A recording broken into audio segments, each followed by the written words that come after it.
Hello and welcome back to Ashish classes. शुरू करेंगे आज की क्लास जिसमें हम ट्रांसलेशन सीखेंगे।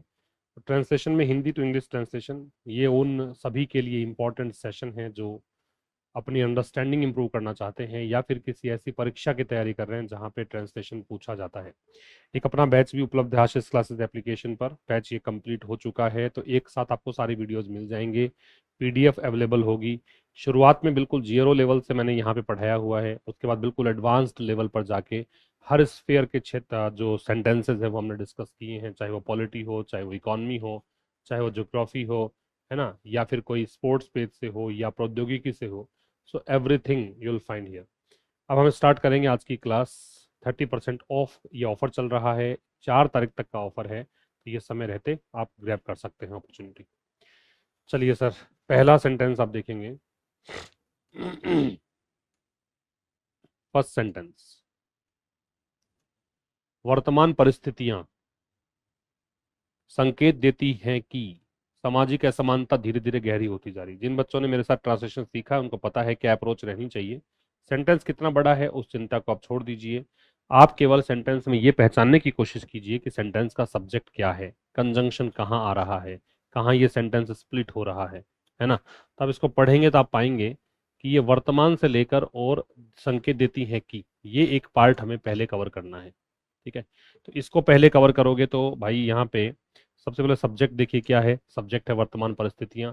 वर्तमान परिस्थितियां को प्रिवेलिंग सर्कमस्टेंसेस भी कह सकते हो या करंट सर्कमस्टेंसेस भी कह सकते हो, और इसको निश्चित मान लेता हूं मैं क्योंकि यहाँ पे कह रहा है संकेत देती हैं। इसका मतलब जो बोल रहा है उसको पता है कौन सी कंडीशंस हैं, और जिसके सामने बोल रहा होगा उसको भी पता लग जाएगा कि ये कौन सी कंडीशंस की बात कर रहा है। तो यहाँ पे आप अप्लाई करिए द।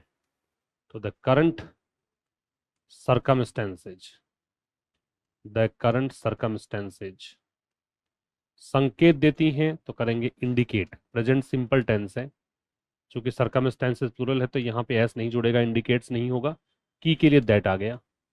अब कह रहा है सामाजिक असमानता, सोशल इनइक्वलिटी। ये सब्जेक्ट है नए सेंटेंस का, नए क्लोज का। सोशल इनइक्वलिटी ये क्या करता है, धीरे धीरे गहरी होती जा रही है। धीरे धीरे को बोलते हैं ग्रेजुअली। होती जा रही है प्रेजेंट कंटिन्यूअस टेंस है तो इज ग्रेजुअली, इज ग्रेजुअली। और गहरी होती जा रही है डिपेन हम बोलते हैं इसको, तो ग्रेजुअली डीपेनिंग। क्या बोलेंगे, ग्रेजुअली डीपेनिंग। हो गया। बस अप्रोच सीखो, बाकी तो तुम मेरे साथ उस कोर्स में सब कुछ सीख ही सकते हो। लगभग आपको 130 के करीब वीडियोस वहां पे प्रोवाइड करवाए गए हैं, है ना। दूसरा,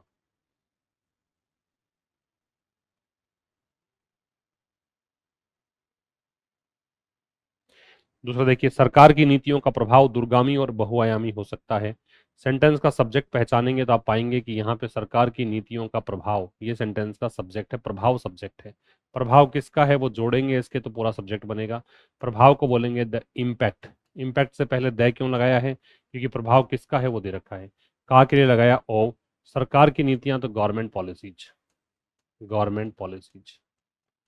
अब ये कह रहा है कि हो सकता है, हो सकता है के लिए आप लगाएंगे कैन बी। ये क्रिया हो गई। क्या हो सकता है, ये सीरीज बना रहा है और से, तो सीरीज में जो पहले है वो पहले आएगा, बाद वाला बाद में आएगा। तो पहले लिखोगे दूरगामी। दूरगामी को बोलते हैं फार रीचिंग। बहुआयामी को बोलते हैं multi dimensional and multi dimensional. ये आपका आंसर होगा इसका। मिलाइए। ये मैंने कल की क्लास में भी बता दिया था आपको कि एक अपना 9:15 पर सेशन हो रहा है वोकैबलरी का। ये कौन से चैनल पर, इंग्लिश मास्टर पर। 10 वर्ड्स पर डे, किसी परीक्षा में आने वाले वर्ड्स डिस्कस करेंगे। पर डे चल रहा है, कल एक सेशन हो चुका है डे 1, डे 2 आज क्लास होगी। ठीक है, और इस चैनल पर कल और परसों क्लासेस नहीं होंगी होली के कारण। आप सभी को होली की शुभकामनाएं भी।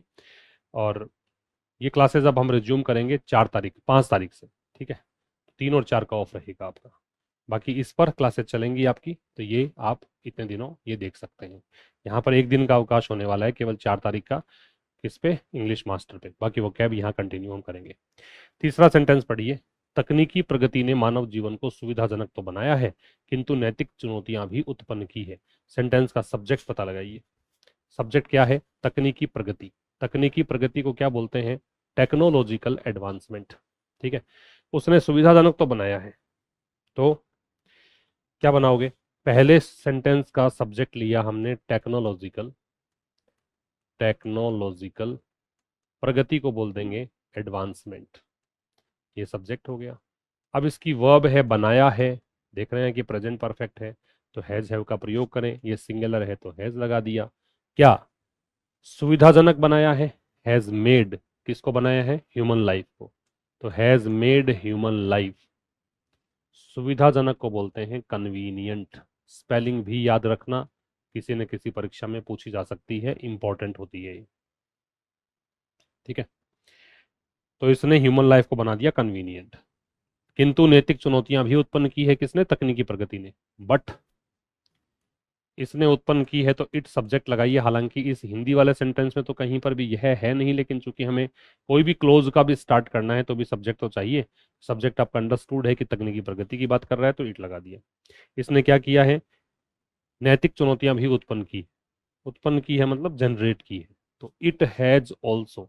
ऑल्सो एक ऐसा एडवर्ब है जो मैन वर्ब से पहले आता है जनरली, तो इट हैज ऑल्सो जनरेटेड नैतिक चुनौतियां, तो नैतिक के लिए लिखेंगे एथिकल और चुनौतियों के लिए लिखेंगे चैलेंजेस, एथिकल चैलेंजेस। ये आपका आंसर होगा। Technological advancement has made human life convenient but it has also generated ethical challenges. Number 4 economy based है।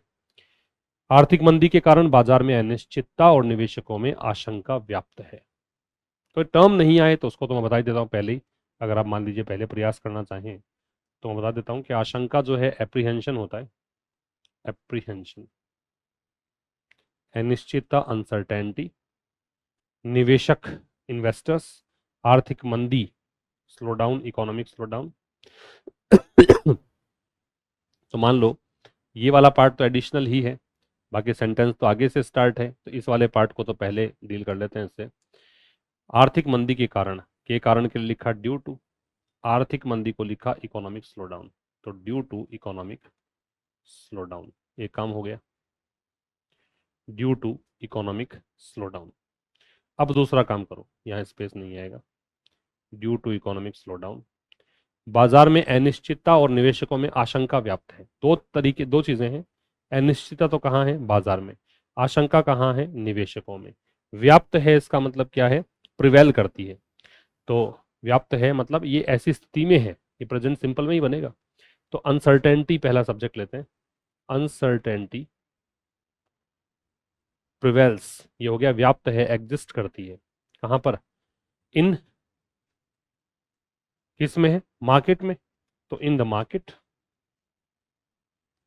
और के लिए लगाया एंड। निवेशकों में आशंका, तो जैसे देखो अनसर्टेनिटी प्रिवेल्स तो दे ही दिया, तो यहां पे रिपीट करने की जरूरत तो है नहीं, सीधा कर दीजिए। एप्रीहेंशन, एप्रीहेंशन इन, निवेशकों में, तो निवेशक पता तो है नहीं हमें कौन से निवेशक हैं, तो इन्वेस्टर्स ही लिखें, दे लगाना नहीं है इसमें। Due to economic slowdown, uncertainty prevails in the market and apprehension in investors. ठीक, आप यहाँ पे अमंग भी कर सकते हैं, इनके बीच, मतलब ये वैसे इन ऐसी कोई कंडीशन तो है नहीं कि भाई मतलब कांस्टेंट सिचुएशन दिखाने के लिए आता है, इसलिए अमंग भी लिखा जा सकता है यहाँ पे, अमंग इन्वेस्टर्स। ये आपका हो गया 4 नंबर। आइए 5 नंबर पे। 5 नंबर कह रहा है, शिक्षा केवल ज्ञानार्जन का माध्यम नहीं बल्कि व्यक्तित्व निर्माण की आधारशिला है। सेंटेंस का जो सब्जेक्ट है वो शिक्षा है। शिक्षा केवल ये नहीं है बल्कि यह भी है, ये कहना चाह रहा है। ठीक है, तो ये नहीं केवल, यह भी, हालांकि इसने दे तो नहीं रखा यह भी, तो बाकी बट ऑल्सो लगा सकते हो। बाकी अगर भी नहीं है तो केवल बट से भी काम चला सकते हो, लेकिन यहाँ तो नॉट ओनली आएगा। तो शिक्षा तो सब्जेक्ट है, तो शिक्षा केवल माध्यम नहीं है, माध्यम नहीं है तो क्या लिखोगे? मीन्स। और केवल माध्यम किसका नहीं है? ज्ञानार्जन। ज्ञानार्जन ज्ञान को अर्जित करने का, अर्जित करने को बोलते हैं एक्वायर, और ज्ञान को बोलते हैं नॉलेज। नॉलेज नहीं होता, नॉलेज। तो शिक्षा लिखा एजुकेशन, इसको कई लोग एडुकेशन पढ़ते हैं, तो उनके लिए तो इतना ही कि भी एजुकेशन कुछ होता नहीं है, प्रोनाउंसिएशन, फोनेटिक्स पढ़ने नहीं आते, इसका मतलब आपको फोनेटिक्स में जो एक ऐसा साइन होता है ना, ये वाला, ये जय का साउंड होता है, कई लोग इसको डे पढ़ लेते हैं, इस कारण से प्रोनाउंसिएशन में प्रॉब्लम आती है। तो ये एजुकेशन ही है, एडुकेशन नहीं होता। इस डी को देखकर फोनेटिक्स में ये निर्णय ना लें कि डे इसका उच्चारण है, ठीक है। एजुकेशन नहीं है तो है के लिए लगाइए is not only the means of, the means of, ये ओ होता है, ऑफ नहीं होता, ऑफ ओ डबल एफ होता है, किसका, ज्ञानार्जन का। तो एक्वायरिंग, एक्वायरिंग नॉलेज, इतना हो गया। ये शिक्षा लगाया सब्जेक्ट, इसकी वर्ब अब यहाँ पे नहीं है ऑलरेडी अंडरस्टूड ही है ना यहाँ पे, तो इज, उल्टा चलेंगे। केवल ये नहीं के लिए नॉट ओनली लगाया मैंने, नॉट ओनली। माध्यम के लिए लगाया मीन्स, ओ, ज्ञानार्जन, एक्वायरिंग नॉलेज। बट, बल्कि के लिए, अगर बल्कि भी होता तो बट ऑल्सो लगा देते। व्यक्तित्व निर्माण की आधारशिला है, आधारशिला को क्या बोलते हैं, आधारशिला को बोलेंगे foundation. But the foundation, but the foundation किसका, ओ, व्यक्तित्व निर्माण, तो कैरेक्टर बिल्डिंग, कैरेक्टर बिल्डिंग,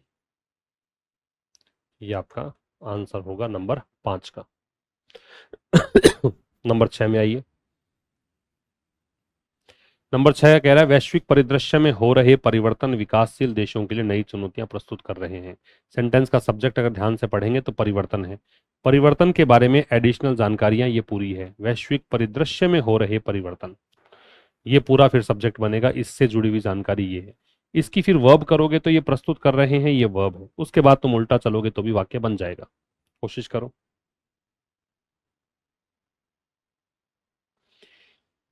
देखिए, परिवर्तन को बोला हमने चेंजेस, द चेंजेस, चेंजेस कौन से, हो रहे मतलब अकरिंग, जो अकर हो रहे हैं, द चेंजेस अकरिंग किस में, इन ग्लोबल परिदृश्य, तो द ग्लोबल लैंडस्केप, परिदृश्य को क्या बोलते हैं, लैंडस्केप। तो the changes occurring in the global landscape, ये क्या कर रहे हैं, प्रस्तुत कर रहे हैं, तो आर आ जाएगा, प्रेजेंट कंटिन्यूअस है, प्रस्तुत करने को बोलते हैं प्रेजेंट, तो आ जाएगा आईएनजी, प्रेजेंटिंग। क्या प्रस्तुत कर रहे हैं, नई चुनौतियां, तो क्या आ जाएगा, फ्रेश चैलेंजेस कर सकते हो, न्यू चैलेंजेस कर सकते हो, किसके लिए, फॉर, विकासशील देशों के लिए, फॉर डेवलपिंग कंट्रीज, विकासशील को बोलेंगे डेवलपिंग कंट्रीज।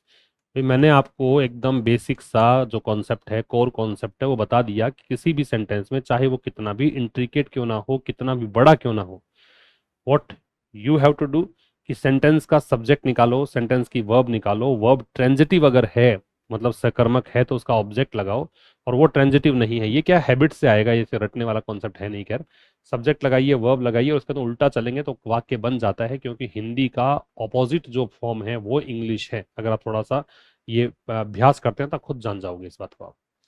तो the changes occurring in the global landscape कैसे बनाया, मैंने निकाला सब्जेक्ट सेंटेंस का परिवर्तन। अब आप पूछोगे सर चेंजेस क्यों लगाया, चेंज क्यों नहीं लगाया, तो मेरा आंसर ये है कि यहाँ पे देखिए प्रस्तुत कर रहे हैं, ये प्लूरल के लिए आता है, इसलिए चेंजेस किया। चेंजेस कौन से हैं, जो हो रहे हैं, तो मैंने लिखा अकरिंग, मे के लिए लगाया इन, ग्लोबल लैंडस्केप, यहाँ तक हो गया। इसकी वर्ब क्या है, प्रस्तुत कर रहे हैं, तो आर प्रेजेंटिंग, उल्टा चल रहा हूँ। नई चुनौतियां, चुनौतियों से पहले नई जो है ये एडजेक्टिव है, तो फ्रेश चैलेंजेस या न्यू चैलेंजेस, के लिए लग गया फॉर। विकासशील देश, देशों का एडजेक्टिव दे रखा है विकासशील, तो डेवलपिंग कंट्रीज। लोकतांत्रिक व्यवस्था में अभिव्यक्ति की स्वतंत्रता का विशेष महत्व होता है, लोकतांत्रिक व्यवस्था में, ये तो सेंटेंस में एक एडिशनल फ्रेज है। सेंटेंस ये है, अभिव्यक्ति की स्वतंत्रता, ये सब्जेक्ट है, महत्व होता है, ये इसका मतलब अगला पार्ट जो होता है ये क्रिया है, फिर उसके बाद तुम देखो कैसे डील करोगे।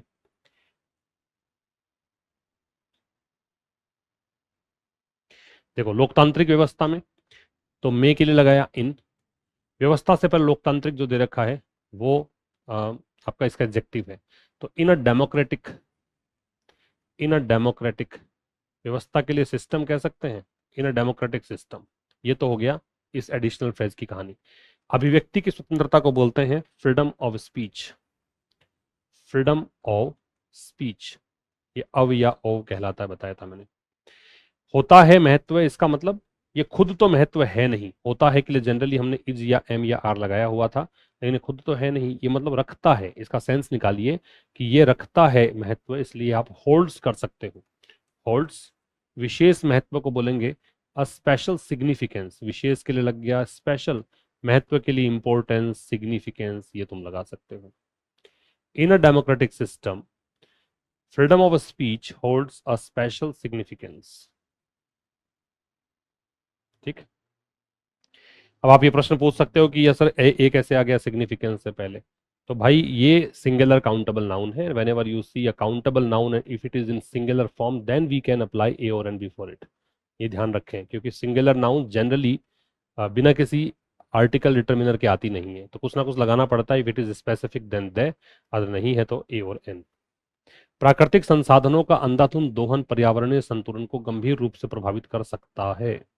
करो, सेंटेंस बड़ा है कोई, लेकिन कोई बात नहीं। प्राकृतिक संसाधनों का अंधाधुंध दोहन, ध्यान से पढ़ेंगे तो आप पाएंगे कि अंधाधुंध दोहन सब्जेक्ट है। अब ये किसका, इसकी जानकारी सारी नजदीक लेके आ जाओ, प्राकृतिक संसाधनों का पूरा हो जाएगा सब्जेक्ट। अब ये प्रभावित कर सकता है, ये इसकी क्रिया हो जाएगी, फिर उल्टा चलो काम हो जाएगा। तो प्राकृतिक संसाधनों का अंधाधुंध दोहन, अंधाधुंध का मतलब है बगैर सोचे समझे, जहां कोई भेदभाव नहीं हो रहा है ना, आंख बंद करके सबको एक समान रूप से डील किया जा रहा है, इसको बोलते हैं इनडिस्क्रिमिनेट। इनडिस्क्रिमिनेट क्या है, दोहन, एक्सप्लॉइटेशन। इनडिस्क्रिमिनेट एक्सप्लॉइटेशन किसका, प्राकृतिक संसाधनों का। Are they definite, no, we don't know exactly what type of natural resources we are talking about, so यहाँ पे सीधा नेचुरल रिसोर्सेज लगाएं विदाउट दैट, तो यह आ जाएगा natural resources. Indiscriminate exploitation of natural resources प्रभावित कर सकता है। अब सेंटेंस का सब्जेक्ट जो है ना वो एक्सप्लॉइटेशन है, विच इज सिंगुलर। सिंगुलर है तो फिर यहाँ पे, हालांकि यहाँ फर्क पड़ने वाला नहीं है, मॉडल लगाना है आपको, तो कैन अफेक्ट, प्रभावित कर सकता है, ये अफेक्ट जो है वर्ब आ गई सीधी किसको। अब अफेक्ट जो है ट्रांजिटिव वर्ब है, we must know the fact that affect is a transitive verb, if any verb is transitive then what do we have to do, we have to place the object directly after it, इसके ठीक बाद में object लगाना है, कहीं पर भी space ना दें, तो अफेक्ट के बाद में लगाइए। पर्यावरणीय संतुलन को प्रभावित कर रहा है, तो पर्यावरण संतुलन क्या हो जाएगा, एनवायरमेंटल बैलेंस। एनवायरमेंटल बैलेंस, ये हो गया पर्यावरणीय संतुलन। अब आप समझें एक चीज रह गई यहाँ पे गंभीर रूप से, जो कि एक एडवर्ब है, क्योंकि प्रभावित कैसे करेगा, ये इस हाउ का आंसर है, और जो हाउ के आंसर होते हैं वो ग्रामर के टर्म्स में तो एडवर्ब और मैनर कहलाते हैं, और इनका प्लेसमेंट जो है वो जनरली मैन वर्ब से पहले होता है, तो यहाँ पे आप प्लेस कर सकते हैं कैन, गंभीर रूप से, सीरियसली, सीवियरली, है ना, ये आ जाएगा। Can seriously affect environmental balance. Let me tell you once again, प्राकृतिक संसाधनों का अंधाधुंध दोहन, what did we do, we found out और we picked subject of the given sentence, ये है हो गया अंधाधुंध दोहन, इनडिस्क्रिमिनेट एक्सप्लॉइटेशन। क्योंकि ये निश्चित है किसका है, इसलिए मैंने द भी लगा दिया, तो द इनडिस्क्रिमिनेट, ये लगाया गया, द इनडिस्क्रिमिनेट एक्सप्लॉइटेशन किसका, ये है प्राकृतिक संसाधनों का, नेचुरल रिसोर्सेज, सब्जेक्ट पूरा, प्रभावित कर सकता है, कैन अफेक्ट किसको, पर्यावरण संतुलन को, एनवायरमेंटल बैलेंस, गंभीर रूप से एडवर्ब था, एडवर्ब ऑफ मैनर था, जो कि अफेक्ट से पहले आ जाएगा। बात क्लियर है क्या। अब दो सेंटेंसेज जो हैं ये आपका काम है कि आप ड्रॉप करें कमेंट बॉक्स में इनके आंसर्स। समाज में व्याप्त भ्रांतियों को दूर करने के लिए तार्किक संवाद आवश्यक है। मानवीय संवेदनाएं किसी भी सभ्य समाज की मूल पहचान होती है। So you have to answer these two questions through comment box. अब कमेंट बॉक्स में जाके आंसर दें। कल और परसों अवकाश रहेगा। आप सभी को होली की हार्दिक शुभकामनाएं, आपके परिवार को हार्दिक शुभकामनाएं। मुलाकात करेंगे 5 तारीख को ठीक शाम 5 बजे। तब तक के लिए नमस्कार, थैंक यू वेरी मच।